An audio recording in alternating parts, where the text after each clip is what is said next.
All right, welcome to Hoops Tonight here at The Volume. Happy Thursday, everybody. Hope all of you guys are having a great week. Got a jam-packed show for you today. We got back to some NBA basketball last night as the Lakers put up a stinker against the Charlotte Hornets. Some brilliant basketball from LaMelo Ball and Miles Bridges down the stretch. They steal that game. We're going to break that game down from the perspective of both teams.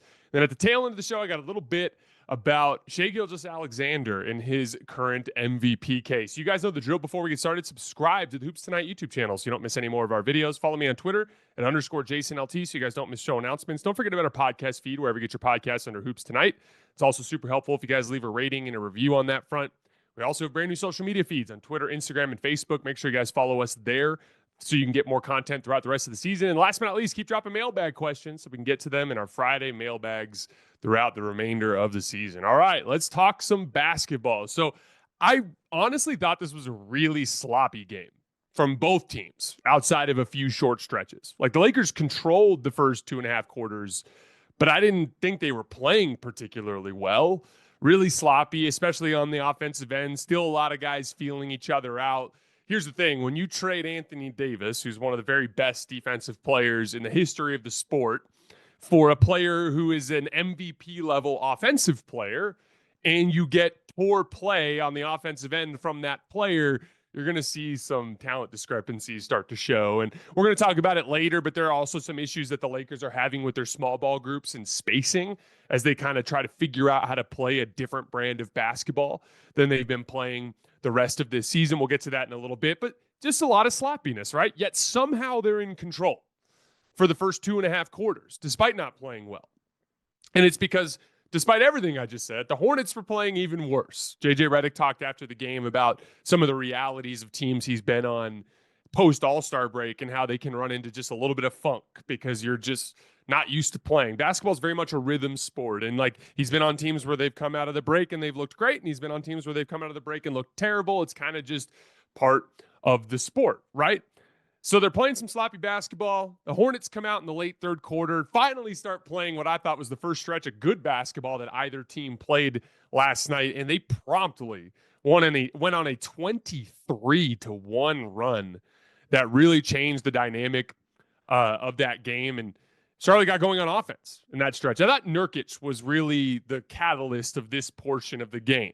Nurkic is a guy that got a bad rap for a lot of things in Phoenix, and he's a really flawed player. And I'm not trying to sit here and pretend like he's some sort of a savior for the Charlotte Hornets or anything like that. But Nurkic has some skills, and he can play. Like I was impressed in years past in Phoenix at some of his drop coverage defense. He got a couple of big drop coverage stops. One on LeBron James where he stonewalled him. The play where Austin Reeves got ejected, he stripped him down low, and it may or may not have been a foul, but like a lot of times contact right around the basketball, refs are going to let that sort of thing go. It's kind of like a 50-50 call, and he got a good strip there that led to that ejection. The free throws, also a stop.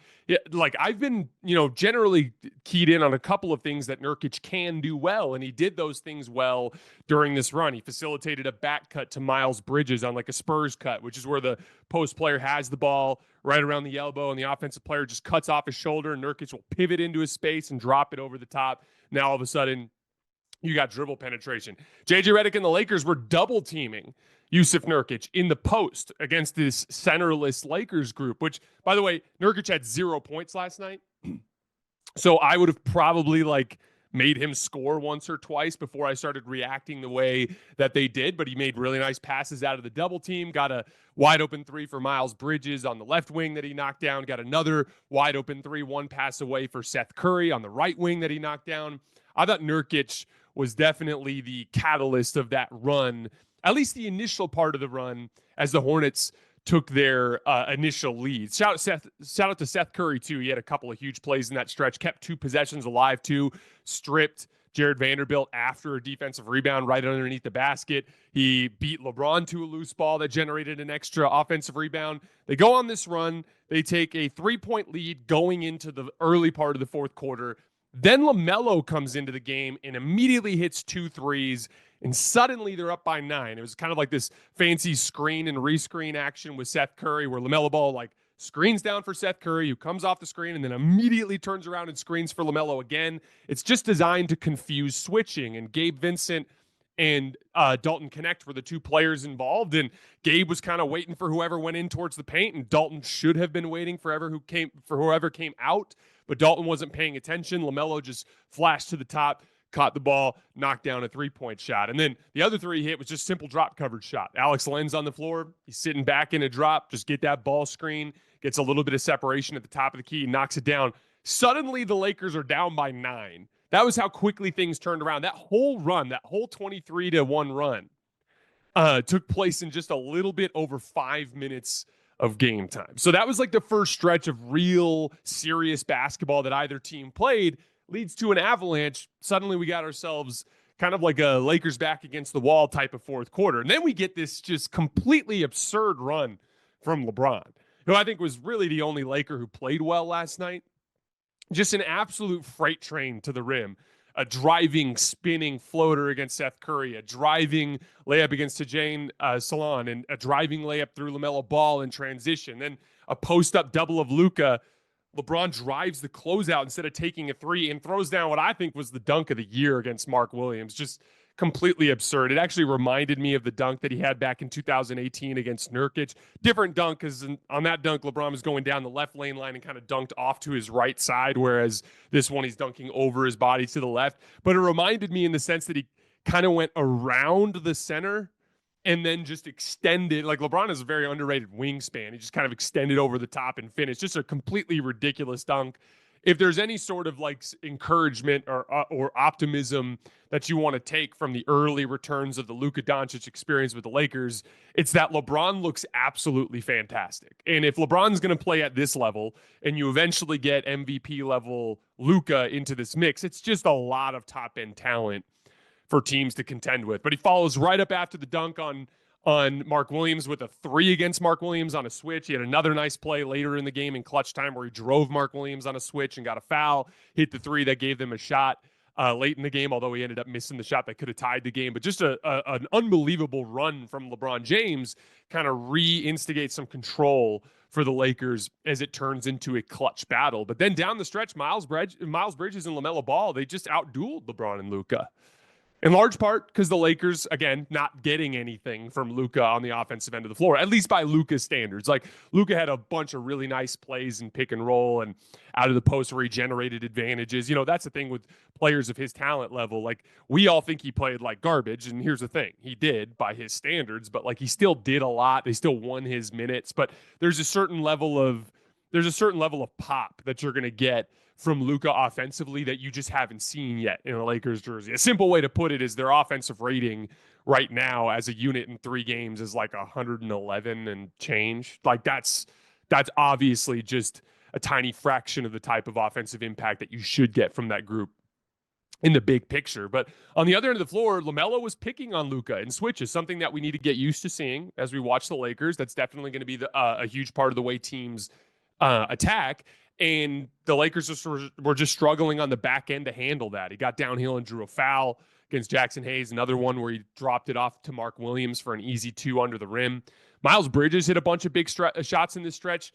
I always talk about the idea, Derek White is the best in the league at this in my opinion, but the idea of like switch interchange and the gap that takes place there. So like basically if Miles Bridges is dribbling against one player and a Hornet comes up and sets a screen, and that player is going to be the guy who's guarding the screener is going to be switching out to Miles Bridges. But there's like an interchange, right? There's a gap as the on-ball defender disengages and the new switching defender engages. Now, really good switching defense, you're usually closing out in those situations and switching with aggression. You're switching with ball pressure to close that interchange gap as quickly as you can. But the Lakers were really sloppy on that. By the way, some of this stuff, like, I want to cut the Lakers some slack in terms of the game plan because, like, LaMelo Ball, a jump shot for LaMelo Ball has been worth less than a point this year.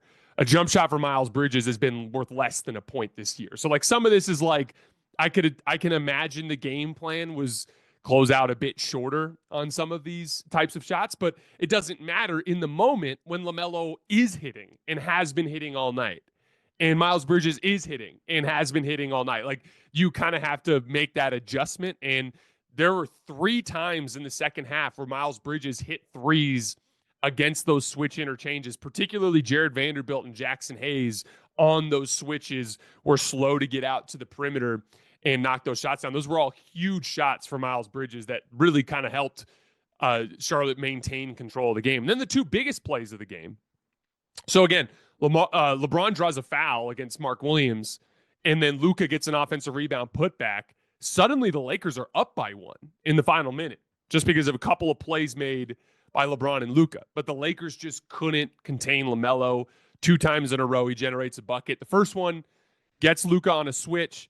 Dorian Finney-Smith doubles. When Dorian Finney-Smith doubles, he waves Luka out of the switch. Now, when he waves Luka out of the double, Luka's got to rotate. Everyone's got to rotate. So on this particular possession, LeBron is hugged up to Miles Bridges in the left corner. You've got Gabe Vincent on Mark Williams right underneath the basket. And you've got Rui Hachimura on Josh Green on the left wing. And Nick Smith Jr. is wide open in the left corner. So when Dorian Finney-Smith waves Luka out, if everyone's on a string and they're connected, it's an easy rotation. Luka drops to Miles Bridges. LeBron drops to Mark Williams. Gabe drops to the corner to Nick Smith. And if they're on, I call them windshield wiper rotations. When they're connected, when guys are rotating at the same time, those openings close up immediately. But when there's a delay, that's when things fall apart. Both LeBron and Gabe just seemed completely aloof and weren't paying attention. They stayed hugged up. Gabe had this crazy 20-foot closeout to the left corner, and Nick Smith made the shot. He made him pay for that defensive breakdown. Again, and we'll talk about that in a minute, but the Lakers are going to have a plan for how to handle these Luka situations, and they're going to have to execute better. And then the second one, you put Vanderbilt in as a defense-offense sub so that you can get a stop, and Vando just gets cooked by LaMelo. It just gets completely cooked on a little left-to-right crossover. The Lakers were offering a lot of nail help where they were digging down from the wing, but guys were just swiping instead of actually containing the drive. Rui and Gabe had really bad examples of this in crunch time, and LaMelo just cut right through the lane and just shot that little scoop shot, and that put the Lakers in a bind. And yeah, LeBron hit a 3 that gave him a chance late, but that ended up more or less being the play that did them in. And I just thought LaMelo and Miles made more plays than LeBron and Luka did down the stretch, and it was enough to get a win on the road. Who's scoring big in the NBA this season? You are, with all the new ways to get in on the action at DraftKings Sportsbook, an official sports betting partner of the NBA. From monster slams to dishing the rock to cleaning the glass, get behind your favorite players and the prop bets you can make on DraftKings, the home of NBA player props. Ready to place your first bet? Try betting on something simple like picking how many points your favorite player will have. Go to the DraftKings Sportsbook app and make your pick. Right now, the Oklahoma City Thunder have supplanted the Boston Celtics as the favorites to win the title on DraftKings at plus 225, with the Celtics right behind them at plus 235. First time, here's something special just for you. New DraftKings customers bet $5 to get $150 in bonus bets instantly. Take it to the rack with DraftKings Sportsbook. Every point counts. Download the DraftKings Sportsbook app and use code HOOPS. That's HOOPS. That's code HOOPS for new customers to get $150 in bonus bets when you bet just $5. Only on DraftKings. The crown is yours. My only thought on the Hornets that I wanted to share after this one, LaMelo is such a polarizing player for me when I watch him because he does a lot of things that drive me crazy. Dribbles the air out of the basketball. He kind of has a general air of unseriousness. He's just kind of floating around. There's a lot of unorthodox footwork. There's a lot of it kind of just seems like he's playing around a lot of the times, but the talent level is completely absurd. Just has a ridiculous handle. He might sit there and make 35 fakes before he actually tries to drive past you, but he's probably going to drive past you. And once he gets past you, he's just such a great finisher. He's such a great playmaker. And if you sit back and contain the drive, again, he hasn't been shooting super well, but when he has the jump shot going, he can make you pay for sitting back off of him, right? And last night he was hitting, and he consistently made the Lakers pay. Just a really tantalizing prospect strictly from a talent perspective, even if he can drive me crazy sometimes. On the Lakers front, I'm going to say the same thing I said after the Utah loss. The loss itself doesn't mean anything. We all know that the Lakers could easily dispatch of the Charlotte Hornets if they were in a more urgent type of situation. The Lakers traded Anthony Davis for Luka, and they haven't really gotten Luka yet. I'm not worried about it at all. I see a lot of people trying to bury Luka after these first couple of games. I think that would be a huge mistake. He's just going to play much better in the big picture. And honestly, aside from a couple of small things that we'll get into involving spacing and some stuff with Jared Vanderbilt, I'm actually super encouraged by what I've seen from this group on offense so far. You know, it all makes sense to me in terms of the advantage creation, the play finishing. Other than Jared Vanderbilt, it seems like everyone is kind of like a perfect fit on the offensive end of the floor. So, like, I'm not worried about that at all. But again, like I said after the Utah game, I do think there's value in looking at how you lost the game and what in that mix you can take away as like a legitimate area of opportunity for you to improve as a basketball team. Jared Vanderbilt is the guy that's sticking out like a sore thumb so far in the Luka era. In the 3 games that he's played so far with Luka, they have a minus 21.4 net rating with him on the floor, 103 offensive rating, a 124 defensive rating. And that's the main thing I want to highlight right away. Like, he's been really bad on defense, which is so unusual for him, right? Like, a lot of dumb stuff last night. Like, he had a play where in the third quarter, where he hard closed out on Daquan Jeffries on the left wing. And it's like Daquan Jeffries can't shoot. He's like 30% on catch and shoot jump shots this year. Hard closeout, ends up giving up a drive, and Daquan hits a little scoop shot over the top of him. Or like on that final possession, losing LaMelo Ball on a straight line drive. Or he several times over the first couple of games where he's gotten defensive rebounds, but he hasn't had good awareness of what's happening around him, and he gets stripped from behind or fumbles the ball away. A good chunk of Jared Vanderbilt's impact can be improved by him just doing what he gets paid to do, which is be one of the best defensive players in the league, which is what he hasn't been over the course of these few games, right? But on offense, it's pretty simple. The teams are putting their centers on him, parking that center under the rim. And this is a real problem that isn't going away with these centerless groups. It's been so interesting thinking about the center position as much as we have over the course of the last couple of weeks since the Luka trade, because the centers have looked good, with the exception of Alex Len in that Utah game. Like, the Lakers were plus 12 last night with Jackson Hayes on the floor. They were plus 8 with Alex Len on the floor. So they were plus 20 with their centers on the floor. That's how bad their small ball groups got butchered. And this team has a lot of good small ball personnel. JJ believes in small ball. It wouldn't matter if you had Mark Williams or if you had a better center. JJ is going to play a lot of small ball with this group, and they're going to have to figure that part out. There's a couple different things I want to look at there. First of all, like, Vando's got to find his space within this fit on the floor without a center on the offensive end of the floor. This extends beyond Vando, by the way, because there were small ball groups that have struggled even without Vando over the course of this stretch. One of the things that changes when you shift to this style of offense, which is, again, I've talked about this a lot on the show, but like when you're running a motion and you got the ball constantly flowing from side to side, and you have your big operating as a screener, dribble handoff fulcrum at the top of the key, which was the right way to play with Austin, D'Lo, and LeBron, and that's why it worked so well last year under Darvin Ham. When you have that 5-out motion concept, your dunker spot, your roll man type of stuff around the basket, it's always vacant until someone cuts into that space or rolls into that space.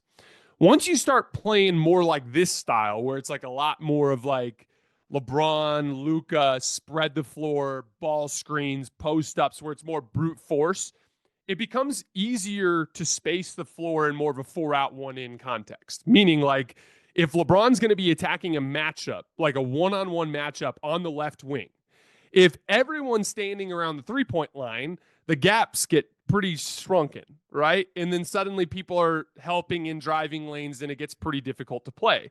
So you want to take one of those guys that's at the three-point line, and you want to tuck him underneath the basket, right? Now, a way that a lot of small ball teams will confront this is, instead of putting a big man down there, they'll put a guard down there. And it's a very simple reason why. If you have a guard in the dunker spot, the guy guarding him is probably a guard. So if you beat your man off the dribble and get into the paint, the first line of defense you're going to run into is most likely a smaller player. And so one of the things the Lakers are having issues with is Jared Vanderbilt, in many cases, isn't even in the dunker spot. Like, he's kind of floating around, not even as a screener. He's kind of floating around. So part of it is like getting Vando into the dunker spot, or get Vando out of the dunker spot, have him operate out of the corner as a crasher, as an off-ball screener, and try to have more situations where you have a guard right underneath the basket where you can quickly catch and finish. Have a Rui Hachimura, who's been drawing smaller defenders and did a lot of damage in the post last night. Have a Gabe Vincent down there in that spot. But Vando's going to be the issue. There will be a lot of sequences where Vando is in the dunker spot, but he has a center on him, and that center feels comfortable splitting the difference between helping and contesting Vando at the rim. So what do you do in that situation? When Vando is your issue underneath the basket, that is where having Luka at MVP level makes such a huge difference. Luka is one of the very best shot makers in this league. Luka can be impervious to spacing at times because of his ability to score in the short to mid range, right? And so again, like just by having Vando play much better on defense and by having Luka play much better on offense, these lineups can work a lot better than they have. However, I do think it's important to at least factor in that Vando could be an issue there. It's something that against the best teams in the league that have elite rim protection, it's a problem that the Lakers might have to face and that they might have to deal with. And again, what you can do there is if Vando's off the floor, you can try to make up for that by having guards in the dunker spot to create spacing like we talked about earlier. That's what the Celtics do so incredibly well. But again, just having Luka play better, having Jared Vanderbilt play better on defense will go a long way. Austin, too. Like I talked about this after the Utah game. Like Austin's one of the most reliable big game players in the NBA. I trust that dude so much when it's an important game against a good team. But he can throw out some stinkers against some bad teams. And like I thought Austin was really bad last night. And then he compounded it by complaining about a foul call, which, by the way, like I talked about earlier, was a 50-50 call. It wasn't like a rake on the arms. It was a rake kind of right around the wrist ball area. And when it's a bang-bang sequence in a basketball game, that's a call that refs will miss. Like I talked about earlier, I view that as like a 50-50 call. Sometimes you're going to get it. Sometimes it's going to be called a strip. And for you to lose control, run up on the ref, say whatever you said. He said it 3 times. He bumped him on the elbow. Like you made it so that you had to get ejected. And now all of a sudden you're in a situation where you have less talent on the floor down the stretch of the game. So like, again, it is what it is. I'm not worried about Austin. Austin's always going to be there as a foxhole guy when the shit's hitting the fan against a good team. But Austin didn't do his team any favors last night by getting himself kicked out of that game. I want to move to the defensive end of the floor for just a second, though, because this is going to be something that is a big talking point for the Lakers moving forward. As I mentioned earlier, I'm not worried about the Lakers offense at all. I just, they're going to figure it out. They have a 111.5 offensive rating so far. That's going to be turned around at some point over the course of the next couple of weeks. But on the defensive end of the floor, the idea of teams attacking Luka Doncic in space is going to be a problem that they're going to have to address. So first of all, before we get into any like schematic stuff, you just have to do better. Like you just have to do a better job of containing the ball. And this goes deeper than just Luka. This goes down the roster to a bunch of different guys. Like Rui got back cut a bunch of times last night. Like that's a way of giving up dribble penetration just by not paying attention, right? Like you're one of your top tier defenders in Jared Vanderbilt gives up a key drive late in the game. But even Luka himself, by virtue of getting into better shape, by virtue of just competing more on the ball, if he can flatten out some of those drives, again, like think of it on a very basic level. A straight line drive is going to be very difficult to react to as a helper. But if you can flatten out the drive so that it's more of a banana route out to the side, that's what delays that enough for you to have easier rotations on the backside. But when you're giving up dribble penetration, you have to be prepared. There were large portions of this game where I thought they looked great in this regard. The Lakers were throwing a lot of low man help. And again, in the low man, all that means is when the ball screen defender is stepping up, the guy who's guarding the weak side corner slides up underneath the basket to help guard that action 3-on-2. The guy on the wing for the Lakers was doing a good job dropping down and guarding the corner to cover for the low man. They were missing some of that extra rotation, though, the rotation to the man up the wing. They were missing some of those extra rotations. And then simple stuff like that double team where Dorian Finney-Smith waved Luka out. If you're going to scram Luka out of switches, and that's basically what that is. So, like, if Luka gets picked on a switch and you just run a double team over and get Luka out of there, you're scramming him out of a mismatch. You need to be prepared for that scram. And in crunch time, they had a sequence where they just weren't ready for it. And so, again, different team.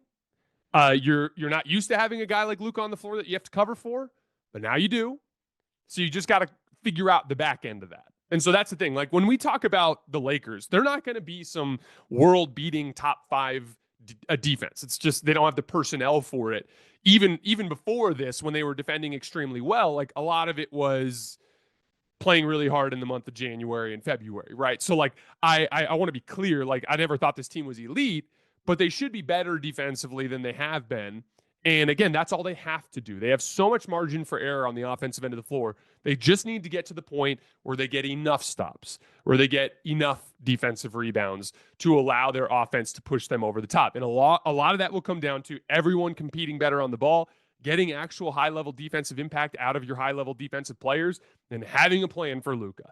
Got to have a plan for how to react to those situations when they start picking on Luka in space. The one last thing that stood out to me, much of this team and their potential success this year will come down to the play of younger players like Rui Hachimura. Rui's played great for the most part as of late, but he's a young player and he can make a lot of mistakes. I talked about him losing Lauri Markkanen as a shooter a lot in the game right before the All-Star break. He was lost a lot in this game. There's a play with Nurkic where he was on the right wing, post entry to Nurkic, and his man just cuts right off of him, and he's just like, he's not double teaming, he's not guarding anybody. All of a sudden, his man catches the ball in the back cut. It gets sprayed out to Miles Bridges. Then he just throws this crazy, reckless closeout at Miles Bridges, who just kind of shows the ball. Rui goes flying by, and then Miles hits the three. A lot of possessions like that where Rui's just kind of like all over the place on the defensive end of the floor. And here's the thing. He's such a good offensive player that usually he can start to minimize that by adding margin for error, right? But he goes 1 for 8 from three, misses a couple of important free throws in the final minute that could have tied the game. That like shines a light on all that other stuff. And so another potential weakness we need to keep an eye on for the Lakers in the big picture is just simply that Rui Hachimura is a young player. There's some guys in this rotation that are young players, and you know how I feel about young players when you get to the postseason. It's something that could be an issue. But again, this team will demonstrate a much larger margin for error once they figure out things on offense. And again, I expect them to be a team that I wouldn't be surprised if from now through the end of the season, they were well north of a 120 offensive rating once they actually kind of get their sea legs underneath them. And I think it's only a matter of time. All right, before we get out of here tonight, welcome to Course Correction, brought to you by Microsoft. Just like the star players and teams navigating performance hurdles, business decision makers today are under immense pressure to get things right. They must rise to the occasion, turning challenges into opportunities. Microsoft empowers these visionaries with AI solutions, simplified cloud and data management, and trustworthy, responsible AI. When you're in the NBA, you have your own hurdles to face. In this segment, we explore the challenges faced by teams or star players and how they can turn things around. Whatever challenge you're facing, Microsoft empowers you with the expertise to say, bring it on. This week, we're discussing the challenge faced by current MVP favorite Shai Gilgeous-Alexander. Two things happened this year that made life substantially tougher on Shai Gilgeous-Alexander and the Thunder. First, Jalen Williams, really talented young player. He's been embroiled in a season-long shooting slump. His true shooting percentage is a full 6% lower than it was last year, which is not entirely uncommon for a young player. Young players go through growing pains. This team has a lot of young players on board. That's been an issue for the Thunder this year. Secondly, Shai loses his most talented co-star in Chet Holmgren to a broken hip. Misses a huge chunk of the season. But it hasn't mattered at all. I saw this crazy stat that my friend Carson Breber from Nerd Sesh tweeted out yesterday. When Shai Gilgeous-Alexander is on the floor this year, with no Chet and no Jalen Williams. So just imagine Shai Gilgeous-Alexander and a bunch of really young role players. Good young role players, but young role players that have flaws, that have offensive limitations. 1,258 possessions, a massive sample size. A plus 29 net rating. 133 offensive rating, a 104 defensive rating. Just unbelievable work from Shai this season. His half-court shot creation metrics have been off the charts. A pick and roll from Shai, including passes, has been worth 1.12 points per possession. That's in the 90th percentile. An ISO for Shai, including passes, has been worth 1.08 points per possession. That's 87th percentile. A post-up for Shai, including passes, 1.13 points per possession, including passes, 74th percentile. Just picking teams apart. He's shooting 44% on all pull-up jumpers, 51% on pull-up jumpers if you weight them for threes, 48% on floaters, 63% on layups, which is insane for a guard. Some of the best athletic wings in the league hover in the high 50s at the rim on layups. over a block and a steal per game. He's right around 3 stocks per game. Right now, he's minus 500 to win MVP on DraftKings, and I think he absolutely deserves it for overcoming adversity this season to lead the most dominant team in the league this regular season. That's it for this week's course correction. Remember, Microsoft's AI solutions empower you to take bold steps and make informed decisions, sparking new ideas to help drive your business forward. With Microsoft as your trusted partner, you can navigate your journey with confidence, finding innovative solutions and reaching new possibilities. Visit Microsoft.com/challengers to learn more. All right, guys, that's all I have for tonight. As always, I sincerely appreciate you guys for supporting me and supporting the show. We'll be back tomorrow with some breakdowns from another slate of NBA games and a mailbag. I will see you guys then.